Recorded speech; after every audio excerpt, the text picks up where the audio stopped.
Kumusta na usab ba kamong tanan mga igsoon ug mga kahigalaang Ginoo? Pahinawot nako nga ang grasya kaluoy sa atong langit ng Amahan manaa kanatong tanan. Bueno maigsoon natong ipadayon na sabning paghisgot pagtuon nato sa pulong sa Ginoo dinhi ito ang tulumanong the Sovereign Grace Hour kauban nining inyong higala.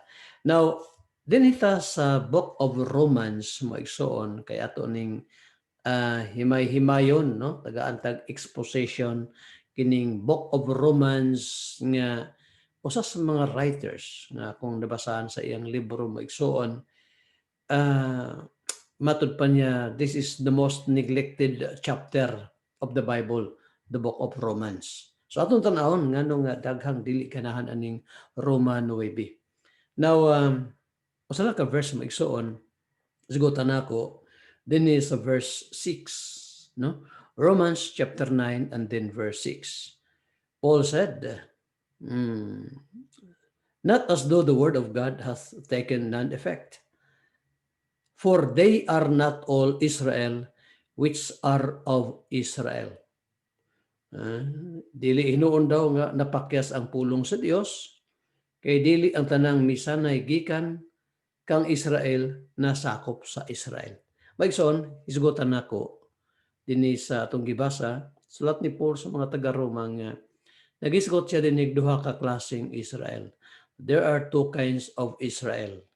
The natural Israel and the spiritual Israel.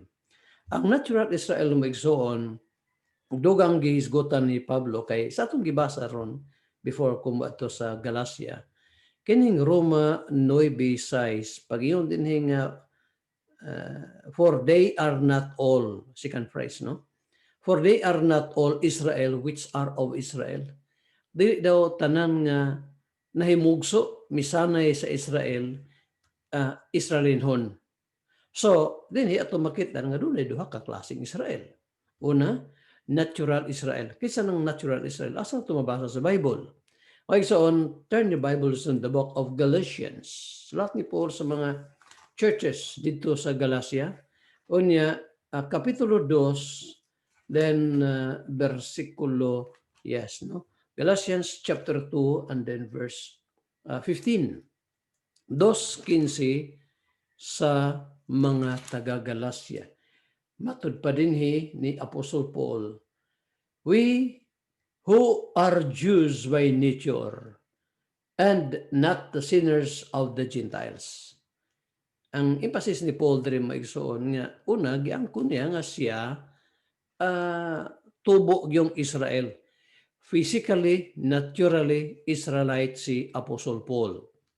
Kunya iya po nang dugang giisulti no nga dito sa book of Philippians chapter 3 tanawan niyo maigsoon Pilipos kapitulo 3. Ipakita din nga si Apostle Paul nagtuo siya nga siya usa ka Hudyo, Pariseo, unya Israelite gayod, no? Chapter 3 of Philippians and then verse 4. Kay iyang sulat rin sa Pilipos maigsoon kapitulo 3 kay na ay mga nagapasigarbo. Iyon niya kung na may manghambog ako pwede ko makapanghambog ba? Iyon pa ni Pablo diri. No, though I might also have confidence in the flesh. No? Na di pagsalig sa unod, ingon niya ako pa, labaw pa ko ana. If any other man thinketh that he hath whereof he might trust in the flesh, I more. No? See? Labaw pa ko diyan, pwede manghambog. Gano daw? Iyon niya sa verse 5. Circumcised the 8th day. Kaya mamanibatasan sa mga Israelites, no? Pakigsaad sa Dios sa kang Abraham, sa covenant. Basta na ito na dito sa Genesis 17 nga i-circumcise sila tulion ang mga lalaki dito sa Israel. Kaniadto. Yan din i-circumcise the 8th day of the stock of Israel. Kaliwat ko siya sa Israel maigsoon. Of the tribe of Benjamin, a Hebrew of the Hebrews, touching the law of Pharisee. So si Paul rin maigsoon gahisgot nga siya naturally Israelite siya. Nahimugso siya sa Israel. On the other hand, nagisgot po si Apostle Paul maigsoon og dunay gitawag nga espirituhanong Israel. Balikan nato ang Roma kapitulo 9, then versikulo 6. He said, not as though the word of God has taken none effect. For they are not all Israel which are of Israel. Kay dili tanang misanay sa Israel, na tao sa Israel, Israelite. Unsay bot pasabot ni Paul ani maigsoon? Nagpasabot siya og ikaduha nga klaseng Israel nga mao ang espirituhanong Israel. Mabasa na to na Book of Romans and then chapter 2. Roma kapitulo 2 unya dinha sa bersikulo 28 ug 29. Ingon dinhi, for he is not a Jew. Tanawa ha? For he is not, verse 28, I'm reading Romans chapter 2. For he is not a Jew which is one outwardly, neither is the circumcision which is outward in the flesh. Kaya ang usa daw ka tawo dili tinuod nga Hudyo kun ang iyang pagka-Hudyo anaara sa dayag nga panagway o ang tinuod nga circumcision dili ang anaa sa dayagra diha sa lawas. Sa ingon ni Pablo maiso sa atong gibasa sa verse 28, dili daw tanang Hudyo. Dili tanang Israelite.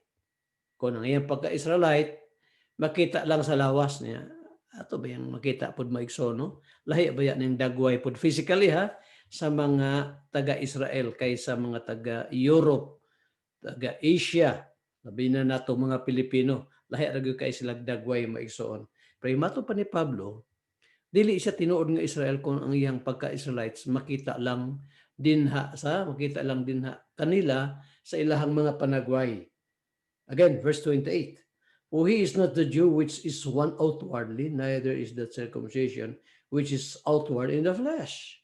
Verse 29, ingon dinhi, but he is a Jew which is one inwardly, and circumcision is that of the heart, in the spirit, and not in the letter, whose praise is not of man, but of God.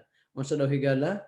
Ang tinuod daw nga Hudyo, mao katong tawo nga Hudyo diha sa kinasuluran sa iyang pagkatao.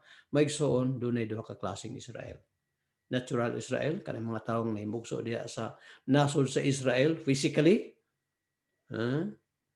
O ikaduha nga klaseng Israel na maigsoon nga bisan dili siya, wala siya mataw diha sa Israel, Pilipino siya, Amerikano siya, Chinese siya, Japanese siya, kung siya na born again by the Spirit of God, spiritual Israel siya. O ba, Pastor? Yes. Mo nang emphasis ni Apostle Paul nga dili tanang Israel sa Romano 9:6 nga natawo sa Israel. Kundi kadtong mga natawo sa Espiritu mo tong tinuod nga mga Israelite. Isgutan ako maigsoon padayon kini nga mao nga true sa sunod nato nga pag-atuon sa pulong sa Ginoo. Salamat sa iyong pagpaminaw o kamo na panalangin ning atong programa sa daghan pa nato mga pagpanudlo dinhi, tanawa lang sa playlist, no? Diri sa atong channel o paminaw sa inyo ang mga programa nato sa nagkadayang mga radio stations. Grab na akong opportunity. Salamat ha sa inyong mga pagampo. Salamat sa kamong mga nagatabang materially, financially ning atong programa sa nagkadayang mga radio stations. Igala tingali ikaw pud nga naminaw ron. Wala pa makasinatig kaluwasan. The Bible tells us, Christ said nga maghinulsol ang tao, dapat siyang kalapasan. Then mutrust kaniya as Lord and Savior. Kung pa mo na masinati, hinulsol higala imong mga kalapasan. Magpakilo ika sa Ginoo kay. Remember, salvation is only a mercy of God. Kaluoy lamang kana sa Ginoo. Kung na po tayo mga kalapasan, kasalanan nga atong ginataguan sa itong kasing-kasing, let us confess that before the Lord. May the Lord be gracious to bless the message that we have just heard. Sige, mag-pray ta. Salamat Ginoo nga again this time napaminawan og na pamalandungan namo imong mga pulong kamatuoran nga dunay duha day klase nga Israel. Og akong pagampo Ginoo nga sa amo pang dugang pagtuon dinhi sa buong kapitulo sa Roma 9 mo reveal kapag Ginoo og mga daghang kamatuoran. Bless mga naminaw nagapatalihog ni mong programa. Amo nga prayer in Jesus name. Amen. Amen.